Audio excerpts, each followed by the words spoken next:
We're going to take a different file now to look at trend lines in Excel.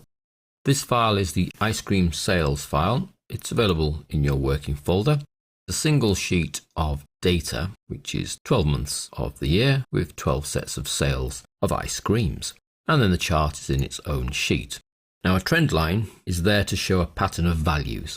Now to add a trend line to your chart, you can do this as we have here, where the chart is the whole sheet or where the chart is an object. As long as you have the chart tools ribbon activated and the design sub-ribbon.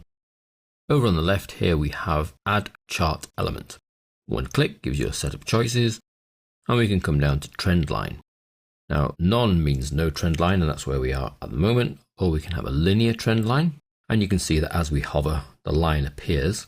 Exponential trend line, a linear forecast, and you see the graph gets extended because it's forecasting into the future as to where the sales will go, or a moving average, and you can see this has a line that goes along with our data.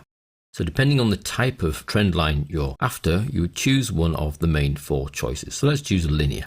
It's a straightforward straight line, and that takes our sales and sort of works out an average and forecast across here to create our trend line.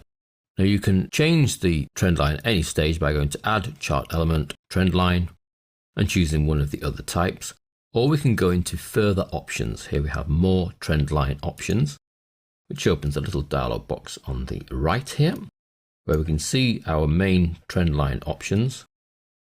So exponential, linear, logarithmic, polynomial, power, moving average. Now the moving average, you can control how many periods of sales it looks at to create that average. The default is 2. So you can see that the moving average trend line actually starts in February because it needs the first 2 months to work out what the average is, or we can increase that period. So if I increase it to 3, it doesn't start until March. 4, it doesn't start until April. But it's then averaging the sales across 4 months to work out the actual trend line there. And the trend line name there is 4 per move average sales, or we can give it our own name, T1. And then the rest of that is grayed out. It depends on really the choice of trend line.